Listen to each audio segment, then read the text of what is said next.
Back with us on this Memorial Day, Dr. Vin Gupta, who happens to be a major in the United States Air Force Medical Corps, now serving as a reservist, and Dr. Steven Sample. His 20 years of total service includes 8 years active duty Air Force, including deployments to Iraq and Afghanistan.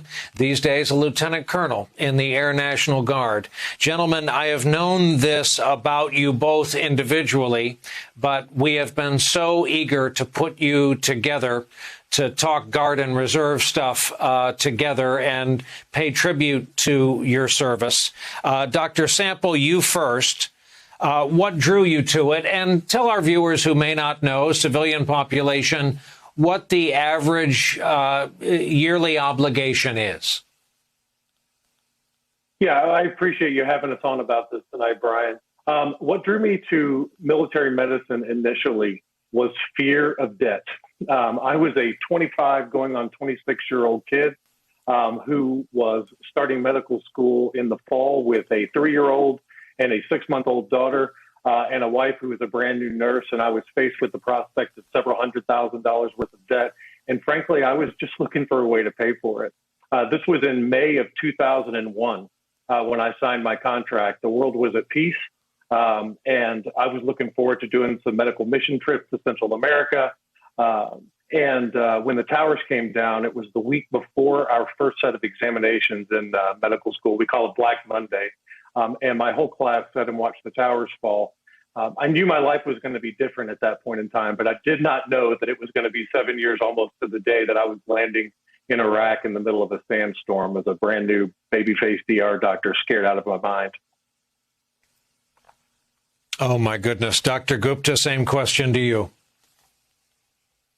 You know, in Brian, in some ways, just as the colonel mentioned, it was financial. The Air Force helped me get through residency and beyond in terms of just giving you a stipend that you can help live on, pay debt, you name it. What I'll say is, and for all your viewers out there, since you asked the question about what civilians may not see, what I've seen my 8 years now going on 9 is there is an enormous amount of capabilities on the medical side that we don't talk a lot about. And I understand we want to talk about our wounded warriors. We want to talk about the conventional military strength of all branches of our armed forces. But my gosh, there is a lot there that's present to contend with biowarfare, to contend with pandemics. Let me give you an example here. Operation United Assistance, 2014, tackling Ebola. What I've seen here just in terms of, I have colleagues in my own unit, critical care transport team, that responded immediately within less than 24 hours to the threat of COVID in New York City. We're seeing other examples here of just the ability to expand our footprint to address a changing threat.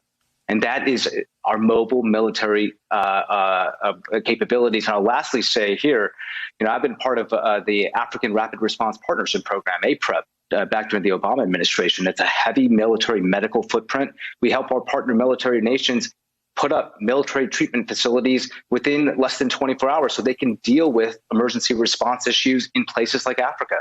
So there's a lot that we can do. There's a lot we don't talk about that we should be expanding in the next 10 to 15 years. Dr. Sample, this requires understanding employers, and in that way, it's a lot like volunteer first responders across our country. Talk about your experiences as a reservist during the pandemic. Absolutely. My hospital system has bought so much loyalty from me.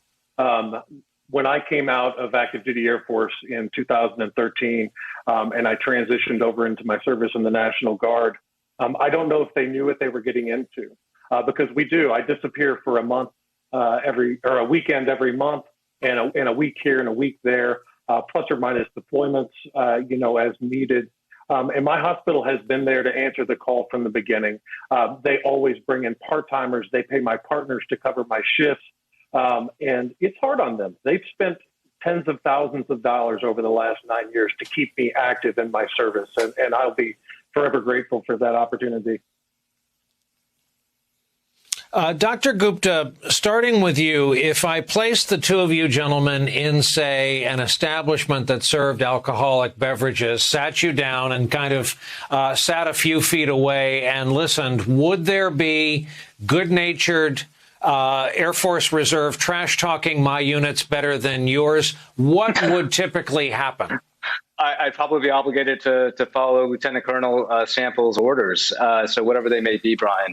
But it's just to say that, there's a lot of camaraderie across units. And I will say that for everybody out there that's considering or has been thinking about considering a career in military medicine, whether active or reservist side or both, it's incredibly fulfilling. It's been an honor of my life, especially in this era of pandemics and biowarfare, constant changing threat landscape.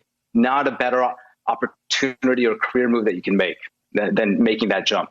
When you hear of people talk about limitations, and you and Dr. Sample both know the airlift capacity, the man and woman power capacity of things like the U.S. Air Force Reserve. Both of you guys know your way around the interior of a C-17. You've seen what you can do, correct? Oh, you bet. And which is why,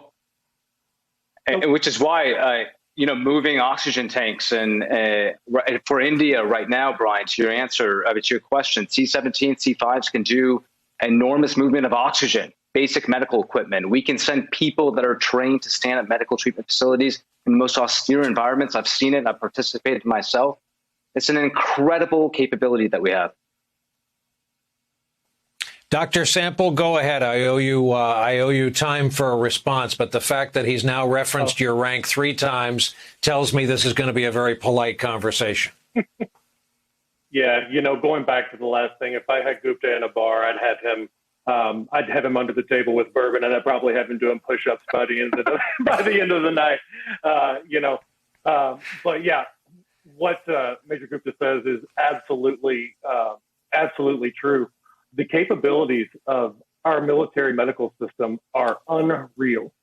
We are shockingly good at what we do. When I was in Iraq and Afghanistan, if you made it to me, if you were a kid who was 500 miles away, who was blown up in a convoy, and you made it to my doorstep, you had a greater than 97% chance of going home to your family. These kids saw a flash of light and they woke up a day and a half later in Germany. And the manpower and the skill set that it takes to get that done it's shocking.